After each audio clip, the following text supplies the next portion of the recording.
ఉండి వీడుకాడాయను. అతడు పారాను అరణ్యంలో ఉన్నప్పుడు అతని తల్లి ఐగుప్తు నుండి ఒక స్త్రీని తెచ్చి అతనికి పెళ్లి చేసింది. ఎన్ని సంవత్సరాలు ఉన్నాయి అరణ్యంలో ఇద్దరు? ఆమె ఏమనుకుంది, ఈ పిల్లవాడి చావు చూడలేకపోతున్నాను అయ్యాను, నీ పరిస్థితులు అలా ఉన్నాయేమో, సావే నాకు చరణము, మరణమే నాకు సరిపోయింది అనుకుంటున్నావేమో, నువ్వు మరణించడానికి ప్రభువుకి ఎంత మాత్రం ఇష్టమో లేదు. దేవుని బిడ్డలారా, మరణము నుంచి విడిపించి నిన్ను సజీవురాలుగా నిలబెట్టి ఆయన కార్యాలు వివరించే వ్యక్తిగా నిన్ను మార్చబోతున్నాడు ఈ మధ్యాహ్న కాలమందు ప్రభు. హల్లెలూయా. హాగరు జీవితం ఇదిగో చేదైన అనుభవంలో నుంచి మధురముగా మార్చబడింది ఆమె జీవితం. ఆశ్చర్యకరమైన ఆనందాన్ని అనుభవించింది ఆమె జీవితంలో. ఎప్పుడంటే ఆమె దేవునికి మొరపెట్టింది. అందుకే హాగరు అంటుంది, నువ్వు చూచుచున్నా దేవుడు అయ్యా. హల్లెలూయా. మన దేవుడు ఎవరమ్మా? చూచే దేవుడు. నువ్వు ఇంట్లో ఉన్నా చూస్తాడు, నువ్వు పొలములో ఉన్నా చూస్తాడు, నువ్వు ఒంటరిగా ఉన్నా చూస్తాడు, నువ్వు నలుగురిలో ఉన్నా చూస్తాడు, నువ్వు ఎవరికి తెలియకుండా దుప్పడు కప్పుకొని ఏడుస్తున్నా నిన్ను చూస్తాడు. నీ స్థితిని చూస్తాడు. మనుషులు నిన్ను పైరుకొని చూస్తారు. నీ హృదయంలో ఉన్న వేదన అంతా ప్రభువుకు తెలుసు. నీ బాధ నుంచి విడిపిస్తాడు ఆయన. నిన్ను విడిపించడానికి ఈ లోకానికి వచ్చాడు ఆయన. నిన్ను రక్షించడానికి ఆయన ఈ లోకానికి వచ్చిన లోకరక్షకుడు ఆయన. అందుకే ఆయన చూచుచున్న దేవుడు ఆయన. ఐగుప్తులో తన ప్రజలు మక్కిపోతా ఉంటే దేవునికి మొర పెట్టారంట వారు. అలా ఇలా కాదండి, మొర ఎప్పుడు పెడతారు తెలుసా? ఇంకా సావు కేకలు వేస్తా ఉంటారు, మాకు జీవితమే లేదన్న ఇట్లా. దేవుడు బిడ్డారా, అక్కడ మనం గమనిస్తే నిర్గమాకాండము 3వ అధ్యాయంలో మనం గమనిస్తే, నిర్గమాకాండము 3వ అధ్యాయంలో మనం చదివినట్లయితే అక్కడ వాళ్ళు ఏం చేశారంటే చూద్దాం. నిర్గమాకాండము 3వ అధ్యాయము 7వ వచనాన్ని చదువుకుందాం. మరియు యెహోవా ఇట్లనెను, నేను ఐగుప్తులోనున్న నా ప్రజల బాధను నిశ్చయముగా చూసి తిని, పనులలో తాము కష్టపెట్టు వారిని బట్టి వారు పెట్టుచున్న మరణు వింటిని అంటున్నాడు. హల్లెలూయా. ఏం చూస్తున్నాడు దేవుడు? మరి యెహోవా ఇట్లనెను, ఐగుప్తులో ఉన్న నా ప్రజల బాధను. ఎవరంటే ఇల్లు? ఆయన ప్రజలు. మనం ఎవరమ్మా? ఆయన ప్రజలు. ఆయన మన బాధను చూస్తా ఉన్నాడు. ఇక్కడ ఏమంటున్నాడంటే ప్రజల బాధను నిశ్చయముగా, అంటే ఖచ్చితంగా ప్రభు మన బాధ చూస్తున్నాడు.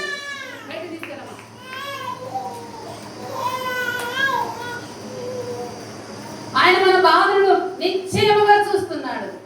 వాళ్ళ పనులలో పెట్టిన ఇబ్బందులను ఆయన వింటా ఉన్నాడు, చూస్తా ఉన్నాడు. వారి దుఃఖము నాకు తెలిసే ఉన్నది అంటున్నాడు. అంటే బాధను చూశాడు, కష్టము చూశాడు, దుఃఖాన్ని చూశాడు. దేవుడు అన్ని చూశాడు. చూసి మౌనంగా ఉన్నాడా? మనం ఏం చేస్తాం? ఎవరి దగ్గరికి అన్నా వెళ్ళి వాళ్ళన్నీ వివరాలు అడిగి, అమ్మో ఈ బాధ నా వల్ల కానీ ఏదో చిన్న సహాయం అయితే చేస్తాను అనుకున్నాను, కానీ ఈ బాధ నేనే అడిగించాను, ఇంత డబ్బు నేనే సహాయం చేశాను, నా చేత ఏదో ఒక 10,000, 5,000, 2,000 అంటే నేను సహాయం చేస్తాను, నేనే చేస్తాను, వెళ్ళిపోతాను. అని ప్రభు అలా దాటిపోయాడు. అలా దాటిపోలే. మోషే దగ్గరికి వెళ్ళాడు, మోషేని పిలిచాడు, అంటున్నాడు, నా ప్రజల దగ్గరికి నీవు వెళ్ళాల మోసే.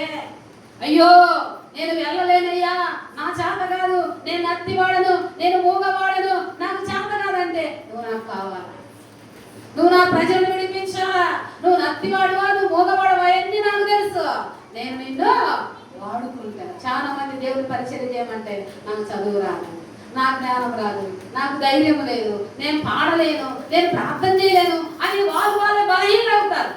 దేవుడంట బలవంతులను సిగ్గుపరచడానికి బలహీనను ఎన్నుకుంటాడంట. హల్లెలూయా. ఒకప్పుడు నాకు ఇంకా నిలబడటానికి, ప్రార్థన చేయడానికి భయం. దేవుడు బిడ్డ, ప్రార్థన చేయటం రాదు, పాట పాడటం రాదు, భయం వేస్తా ఉంటుంది నాకు. దేవుని మహాకృప ఏంటంటే దైవజనులను ఎంతగానో బలపరుస్తాడు, ఎంత ప్రోత్సాహం ఇస్తాడంటే నిజంగా దేవుని కృప ఆ దైవజనుడి సహవాసాన్ని బట్టి ఆ దైవజనుని మనల్ని ఎంతగా ఎంకరేజ్ చేస్తాడంటే నన్ను అంతగా ప్రోత్సాహపరుస్తాడు. కారణం ఏంటంటే దేవుని పని మీద అనుకున్న భారం. నిజంగా బలహీనులు మన దేవుడు బలపరిచి తన పని కొరకు వాడుకుంటాడు.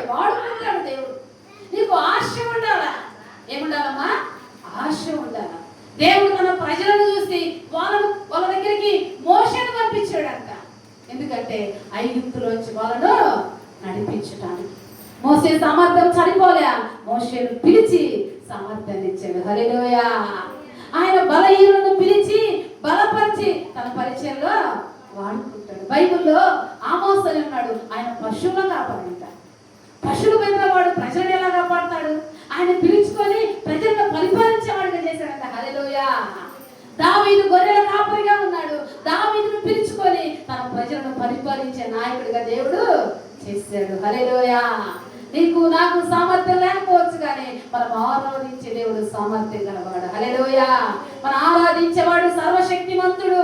మన శక్తి చేత మన బలము చేత కదని ఆయన ఆత్మ చేత ఆయన పనులు మన ద్వారా జరిగిస్తాడు. చాలా మంది ఆటంకం అయిపోతున్నాం దేవుని పనులు, అభ్యంతరం అయిపోతున్నాం దేవుని పనులు. దేవా, నీ పనికి నన్ను ఆటంకంగా ఉండనియొద్దయ్యా. మోషేను దేవుడు ఎంతగా బలపరిచినా మోషే మాత్రం సాకులే చెప్తా ఉన్నాడు. నిజంగా సౌలు అవధేయుడైనప్పుడు సౌలును తొలగించాడు, దావీదును పెట్టుకున్నాడు. హల్లెలూయా. అర్థమవుతుందా? సౌలు అవధేయుడైతే సౌలును ఒక దెబ్బతో తీసేశాడు, దావీదును ఎన్నుకున్నాడు. కానీ మోషేను దేవుడు తీసేయడానికి ఇష్టపడలేదు. ఎందుకంటే మోషే తన బలను చూసి భయపడుతున్నాడు. మోషే విధేయుడు, మోషే సాత్వికుడు, భూమి మీద ఉన్న వారందరికంటే మిక్కిలి సాత్వికుడు. నా ప్రజలను నడిపించడానికి మోషే మాత్రమే సరిపోగలడని ఆ మోషేను ఎన్ని విధాలుగా సరిచేసి వాడుకోవడానికి ప్రభువు ఇష్టపడ్డాడు. హల్లెలూయా. నా ప్రియమైన దేవుడు పెట్టారా, దేవుడు మోషేకు ఆశ ఉంది, కానీ తన శరీర బలహీనతను చూసి బలహీనుడైపోయినాడు. వాటన్నిటిలో చూడిపించి దేవుడు బలమైన పాత్రగా వాడుతున్నాడు. నువ్వు ఆశపడితే నీ స్థితి చూసి ఏ ప్రాంతమైన ప్రభు నేను వాడుకుంటాడు. హల్లెలూయా. అయితే ఆశ ఉండాలా, తపన ఉండాలా, మనకు ఆసక్తి ఉండాలా. దేవాలయంలో వాడుకో అంటే ఆయన ఖచ్చితంగా వాడుకుంటాడు. మోషేను తీసుకెళ్లాడు ఐగుప్తులోకి. అద్భుతమైన ఆశ్చర్య కార్యాలు మోషే అక్కడ చేయగలడు.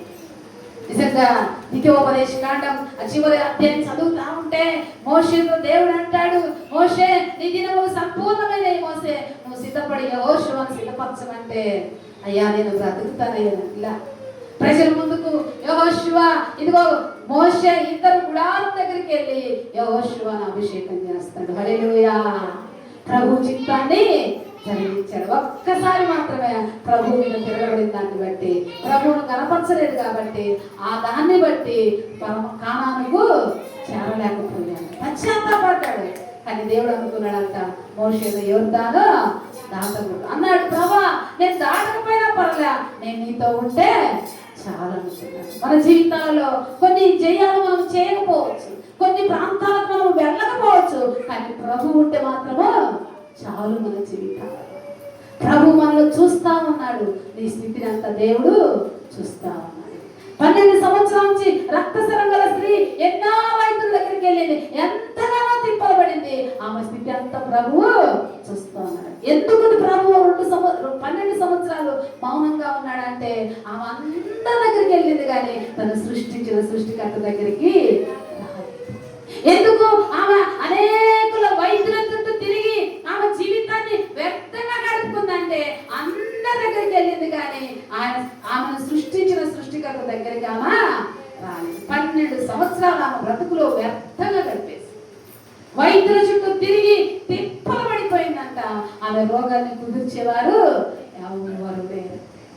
తిరిగింది తిరిగింది తిరిగింది తిరిగింది, ఎవరు బాగు చేయలేకపోయినా ఆమె, ఎవరు స్వస్థపరచలేకపోయారు ఆమె బాధ నుంచి ఎవరు విడిపించలేకపోయారు, ఆమె దుఃఖం నుంచి ఎవరు ఆదరించలేకపోయారు, ఆమెకు నెమ్మదిని లేకపోయారు, ఆమెకు సమాధానమే లేకపోయారు. అంత మాత్రమే కాదు, కానీ ఆమెను అందరూ ద్వేషించే వాళ్ళ ఇంట్లో అనారోగ్యముగా ఉంది, ఎవరికి చెప్పుకోలేదు, ఏ పని చేయలేదు, పిల్లలకు సరైన ఆహారం వండి పెట్టలేదు. ఆమె బాధలో దుఃఖంలో ఉంది. ఆ పిల్లలు కానీ వచ్చి నువ్వు తల్లి ఉన్నావనే కానీ నీ ద్వారా మాకు మేలేమీ లేదు. భర్త అంటున్నాడు, నువ్వు భార్యగా ఉన్నావు, కానీ నీ ద్వారా నాకు సంతోషం లేదు, నీ ద్వారా నాకు సమాధానం లేదు, నీ ద్వారా నాకు సుఖమే లేదు. ఎందుకని ఎన్నిసార్లు ఉంటాడు ఆ 12 సంవత్సరాల దాకా ఆమె అనుకుంటుంది, ఆ డాక్టర్ దగ్గరికి వెళ్తే బాగు చేస్తాడు, ఆ ఆ వైద్యుడి దగ్గరికి వెళ్తే బాగు చేస్తాడు, ఆ మంత్రాల గారి దగ్గరికి వెళ్తే బాగు చేస్తాడు, ఆ అంతరం వేసుకుంటే వాడు బాగు చేస్తాడు, వీడు బాగు చేస్తాడని పొలాలన్నీ పోగొట్టుకుంది. ఆ మాస్టర్ అంతా పోగొట్టుకుంది. వైద్యుల చుట్టూ తిరిగి తిరిగి వేసారిపోయిందంట. నువ్వు వేసారిపోయినవేమో నా ప్రియమైన సహోదరి సహోదరుడు జీవితంలో. అయితే వేసారిపోయింది. ఆయన వార్తల గురించి విన్నదంట. హల్లెలూయా. ఏ వార్త విన్నదమ్మా? శుభవార్త విన్నది. యేసు నిన్ను స్వస్థపరిచేవాడు, యేసు నిన్ను రక్షించేవాడు, యేసు నీ పాపం నుంచి విడిపించేవాడు, నీ రోగం నుంచి విడిపించేవాడని యేసయ్య గురించి విన్నదంట. ఇంకా అనుకుందామా, ఈ ఒక్కసారి మాత్రము నేను ఆయన దగ్గరికి వెళ్తాను. ఎందుకంటే అంతకు ముందు జరిగిన కార్యాలన్నీ ఆమె విన్నది. అంతకుముందు ఏం జరిగినాయమ్మా? కళ్ళు లేని వారికి కళ్ళు ఇచ్చాడు దేవుడు. సేనాదయం పట్టిన వాడు ఉన్నాడు. మార్కు సువార్త 5వ అధ్యాయంలో ఎవరు వారి జీవితాన్ని కట్టలేదు, ఎవరు బాగు చేయలేకపోయినారు, ఇనుప సంఖ్యలు తెంచుకొని వెళ్ళిపోయేవాడు అంట వాడు. అయితే వాడి దగ్గరికి వెళ్ళి దేవుడు బాగు చేస్తే అనుకుంది 2000 మంది పట్టుకున్న వాడికి చేత కావట్లేదు బాగు చేయడానికి. యేసయ్య వాడి జీవితాన్ని బాగు చేశాడంటే ఆయన నా బ్రతుకును బాగు చేస్తాడు. ఆయన నా స్థితి తెలుసు. ఆ 2000 దయ్యాలు బట్టి పీడింపబడుతూ ఇదిగో ఆ ప్రాంతంలో ఉన్న ప్రజలకు భయాన్ని కలుగజేస్తూ, దుఃఖాన్ని కలుగజేస్తూ, తను గాయపరుచుకుంటూ అనేకులు గాయపరుస్తూ ఉంటే వాడి దెబ్బకు ఆ ఊళ్ళో వాళ్ళందరూ భయపడేవారంట. ఆ ప్రాంతంలో అంటే ఆ ప్రాంతానికి పోయేవాళ్ళు కాదంట వాళ్ళు. ఆ ప్రాంతానికి వెళ్ళాలంటే పలాని వాడు ఉన్నాడని ఒకరైతే వెళ్ళి చూసి వస్తేనే ఆ ప్రాంతానికి వెళ్ళేవారంట. అలాంట భయంకరమైన శాపంలో ఉన్నాడు ఈ యవనస్తుడు. దేవుడు పెట్టారా, ఎవరు బాగులేకపోయారు. వాళ్ళ తల్లిదండ్రులు వాని కాళ్ళకు చేతులు సంఖ్యలు వేశారంట. వాడిని ఎవరు బంధించలేక ప్రభువైన యేసుక్రీస్తు ఒకసారి వాడిని చూశారు. గెరాసీనుల ప్రాంతంలోకి వచ్చాడు దేవుడు పెట్టారు. ఆయన వానితో అంటున్నాడు, ఏమంటున్నాడంటే ఆయన దగ్గర ఆయన వెళ్తా ఉన్నాడు ఆయన. ఆ లోపు వాడే వచ్చి అంటున్నాడు, వాడు వాళ్ళకి దయ్యాలు వచ్చి, సర్వోన్నతమైన దేవుని కుమారుడా, మాతో నీకేం పని అయ్యా, మమ్మల్ని ఉండనియొచ్చుగా ఈ ప్రాంతంలో, వీడిని వాడుకుంటున్నా, వీడి జీవితాన్ని పాడు చేసి నరకాన్ని తీసుకెళ్ళాలనుకుంటున్నాం మేము. ఆ లోపల వచ్చావయ్యా. యేసయ్య వాడిని కొట్టలేదండి, యేసయ్య వాడిని తిట్టలేదండి, యేసయ్య వాడిని బంధించలేదండి అంటున్నాడు. అపవిత్రాత్మ ఈ మనుషుని విడిచి వెళ్ళిపో అన్నాడు. హల్లెలూయా. ఏమంటున్నాడు? వెళ్ళిపోని ఒక్క మాట చెప్పాడు. వాడి అపవిత్రాత్మ వారి నుంచి వెళ్ళిపోయిందంట. హల్లెలూయా. ఆయన మాట ఎంత శక్తివంతమైంది, ఆయన మాటలో ఎంత ప్రభావం ఉంది. ఆయన మాటతో సృష్టిని చేసిన దేవుడు అండి. అంత గొప్ప దేవుడు మనం ఆరాధిస్తున్నది. నీ హృదయపూర్వకంగా నీకు కావాల్సిన సమస్య, నీ బాధ, నీ కన్నీరు, నీ దుఃఖము, నీ వేదన ఆయనకు చెప్పుకుంటే ఖచ్చితంగా ఆయన విడిపిస్తాడు. ఆయన తప్ప విడిపించేవారు మరొకరు ఈ లోకంలో ఎవరు ప్రపంచంలోనే లేడు. ఆయన పునరుద్ధానుడై తిరిగి లేచిన నజరేయుడైన యేసుక్రీస్తు ప్రభు నీ పాపం నుంచి విడిపించగలడు, నీ శాపం నుంచి విడిపించగలడు, నీ రోగం నుంచి నిన్ను విడిపించగలడు. వాడిని బాగు చేశాడు దేవుడు, బాగు చేశాడని ఆమె విన్నది, విశ్వాసం ఉంచింది. ఇంకేం చేసిందంటే నేను మాత్రం యేసయ్య దగ్గరకు వెళ్ళాలా అనుకోని వచ్చింది. గుంపులుగా ఉన్నారు యేసయ్య దగ్గర. ఎవరంటే వాళ్ళు వెళ్ళి ఆయన మీద పడతా ఉన్నారు. ఎంతో మంది వెళ్ళారు. కానీ ఆమె మాత్రం వెనుక నుండి వచ్చి ఆయన వస్త్రాన్ని ముట్టిందంట. వెంటనే ఆమె దార కట్టినట్లుగా ఆమె స్పర్శను కూర్చుంది. హల్లెలూయా, హల్లెలూయా. ఒక్కరోజా, ఒక్క సెకండ్లో ఆమె బాధ ఉంటుంది. హల్లెలూయా. దేవుడు అనుకుంటే నీ బాధను కనిపెట్టాలి, సహనం కలిగి ఉంటాను. అందుకే దావీదు అంటాడు, నేను సహనం కలిగి యెహోవా కొరకు కనిపెట్టుకొని. ఫిలిప్పీయులకు రాసిన పత్రిక ప్రభు సమీపంగా ఉన్నాడని గుర్తించి సహనము కలిగి ఉండమంటాడు. దేవుడు సమీపంగా ఉన్నాడు. నీ పరిస్థితులలో సహనం కలిగి ప్రభు కొరకు కనిపెడుతూ ఆమె కనిపెట్టింది. ప్రభు దగ్గరకు వచ్చింది, ఆయన వస్త్రాన్ని ముట్టింది. ఆమె వెంటనే స్వస్థత. ఆమె భయపడి అని ప్రభు అంటాడు, ఎవరో నన్ను ముట్టారు. శిష్యులు అంటారు, ఏంది ప్రభా ఎవరో ముట్టారు అంటారు. అసలు ప్రజలు చూడండి మీద ఎట్లా పడుతున్నారు, గుంపులుగా పడతా ఉన్నారంటే లేదు, నా ప్రభావము వాళ్ళకి నా ప్రభావాన్ని తీసుకున్నారయ్యా. హల్లెలూయా. అంతమంది వచ్చారు కానీ ఎవరు ఆయన ప్రభావాన్ని తీసుకోలే. ఆ స్త్రీ మాత్రమే ఆయన ప్రభావాన్ని పొందుకుంది. హల్లెలూయా. దేవుని మందిరానికి వస్తున్న మనము ఆయన ప్రభావాన్ని పొందుకోవాలి. ఆయన ప్రభావం మనలోకి వస్తే మన స్వరూపము మారిపోతుంది, మన విధానము మారిపోతుంది, మన లోక పద్ధతులు మారిపోతాయి, మన మాట విధానం, మన ప్రవర్తన విధానము మారిపోతుంది. యేసయ్య మనలోకి వస్తే, యేసయ్య మనలోకి రావాలంటే, యేసయ్య మనలో ఉండాలంటే ఆయన ఆశించినంత పరిశుద్ధత మనము కలిగి జీవించాలి. ఆయన కోరుకున్నంత నీతి, ఆయన కోరుకున్నంత భక్తి మనలో ఉండాలి. అందుకంటే హృదయ శుద్ధి గల వారు ధన్యులు, వారు ప్రభువును చూస్తారు. ప్రభువును చూస్తారు. ప్రభు మనతో ఉంటాడు. హల్లెలూయా. ఆమె అంటుంది, ఎవరు నన్ను ముట్టిందంటే ఆమెకు అర్థమైంది, ఆయనకు తెలుసు ఆయన ముట్టింది ఎవరని అనుకొని ఆమె వణుకుతూ వచ్చి ఆయన తన సంగతి అంతా చెప్తున్నాను. మనం కొన్ని సంగతులే చెబుతాం, ఎందుకంటే ప్రార్థన చేసుకుంటారు చాలా మంది. సేవకులకు చెప్పరు, సేవకురాములకు చెప్పరు, పక్క విశ్వాసాలు చెప్పరు. ఎందుకంటే వాళ్ళకి ఎందుకు చెప్పేది నేనే చేసుకుంటే మరి ఆమె ఎందుకు చెప్పింది ప్రభుకు? సంగతి అంతా చెప్పిందంట. నువ్వు ఎవరు చెప్పకపోయినా దేవునికి నీ సంగతి అంతా చెప్పాలి.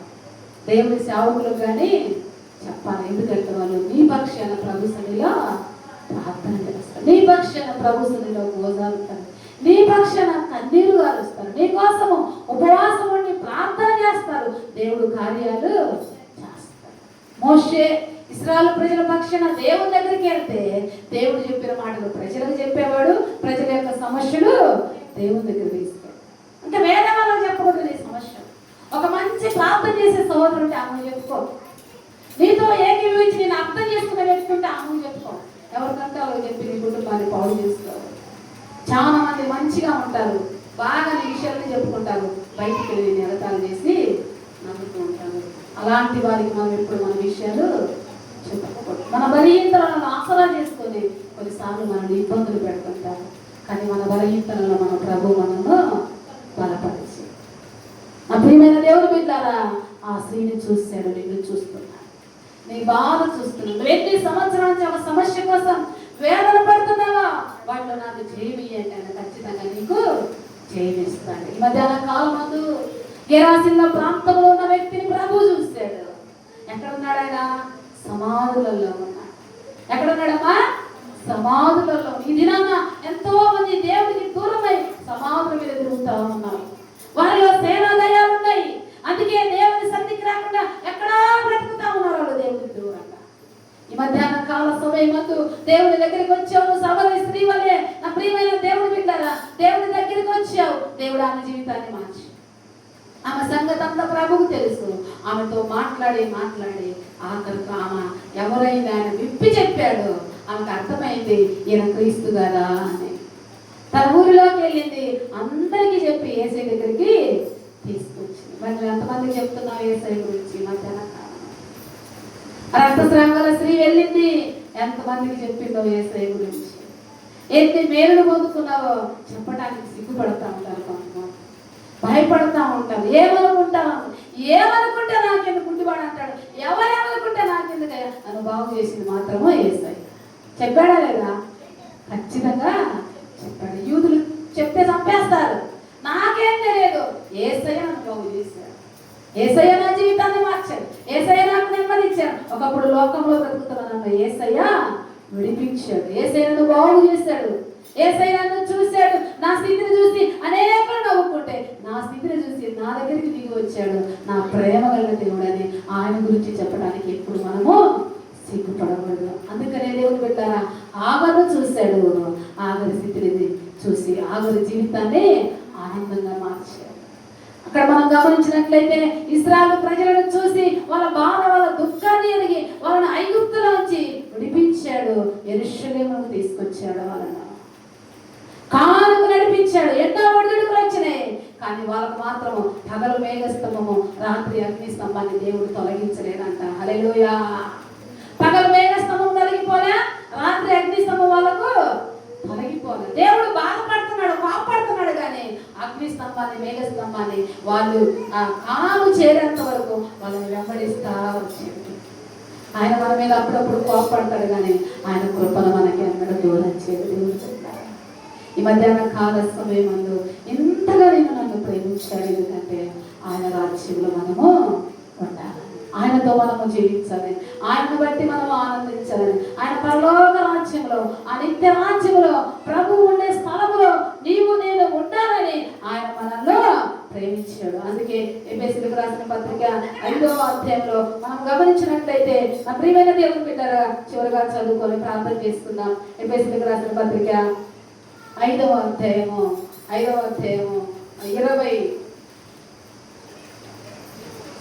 27వ వచనం నుంచి మనం చదువుకున్నట్లయితే ఇక్కడ అంటాడు, అటువలే క్రీస్తు కూడా సంఘమును ప్రేమించి అది కలంకమైన ముడతైనను అట్టిది మరి ఏదైనదో లేక పరిశుద్ధమైనది గాను. ఎలా ఉండాలంటే మనము పరిశుద్ధమైనది గాను, నిర్దోషమైనది గాను, మహిమగల సంఘము గాను ఆయన ఎదుట దాన్ని నిలబెట్టుకొనవలని వాక్యముతో ఉదక స్నానము చేత దాన్ని పవిత్రపరిచి పరిశుద్ధపరచబట్టుకై దాని కొరకు తన్ను తాను అప్పచెప్పుకున్నాడు. మనలో పరిశుద్ధులుగా ఉండటానికి, మనం నిర్దోషులుగా నిలబెట్టడానికి ఆయన దోషి అయిపోయాడంట. దేవుడు నీ కోసం నా కోసం ఎవరైనా దోషిగా ఉండగలరా?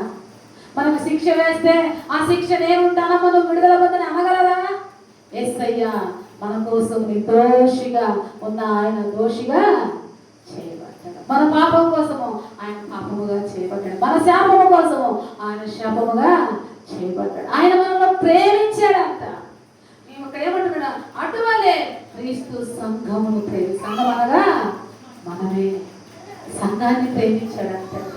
నిన్ను నన్ను ప్రేమించి నీ కొరకు నా కొరకు సమస్తాన్ని విడిచిపెట్టి మహిమను విడిచి భూమి మీదకి వచ్చి ఎన్నో బాధలు, హింసలు, అవమానాలను ఎదుర్కొని తన శిలువ మరణము ద్వారా నిన్ను నన్ను విమోచించిన ఆ ప్రేమ గల యేసయ్యకు నీ హృదయాన్ని ఇచ్చి నీ జీవితంలో శోధిస్తే ఆయన అంతను ఇచ్చి లేని కొరడు ఆయన నీలో ఉండాలని ఆశపడతా ఉన్నాడు. అంతగా ప్రేమించాడు ప్రభు నిన్ను.